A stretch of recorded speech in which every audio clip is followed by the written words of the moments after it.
Hi everyone, నేను మీ Shalini శ్రీలు. Friends, ఈ రోజుకైతే లంచ్లో నేను టమాటా రసం చేస్తున్నాను. 10 నిమిషాల్లో మనం టమాటా రసం ఎలా చేసుకోవాలో చూపిస్తాను.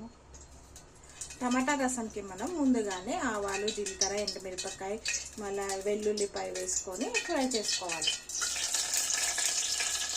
అలాగే ఇందులో మనం కొద్దిగా వెల్లుల్లిపాయ, అల్లం వెల్లిగడ్డ పేస్ట్ కూడా వేసుకోవాలి. అలాగే కొద్దిగా కారం, కొద్దిగా పసుపు, వీటితో పాటు కొద్దిగా కరివేపాకు వేసుకొని ఫ్రై చేసుకోవాలి. టమాటా రసం మనం 10 నిమిషాలు చేసుకోవచ్చు. ఇప్పుడు మనకు పోపు వేగిపోయింది కాబట్టి మనం టమాటా రసం ఇందులో వేసుకుందాం. ఈ టమాటా రసం నేను టమాటాలను ఉడికించి కొద్దిగా చింతపండు వేసి ఉడికించి కొద్దిగా మ్యాష్ చేసి మిక్సీలో వేసేసాను ఫ్రెండ్స్. అంతే, ఇంకా మనకు టమాటా రసం రెడీ అయిపోతుంది. ఇప్పుడు మనం టమాటా రసం ఇందులో వేసుకున్నాం కదా, రుచికి సరిపడా ఉప్పు వేసుకొని ఒక 5 మినిట్స్ బాయిల్ చేసుకుంటే మనకు టమాటా రసం రెడీ.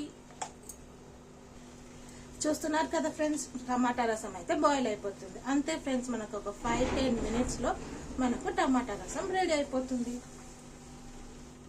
ఈ వీడియో కనుక మీకు నచ్చినట్టయితే లైక్, షేర్, సబ్స్క్రైబ్ చేయండి friends. Thank you. Bye bye.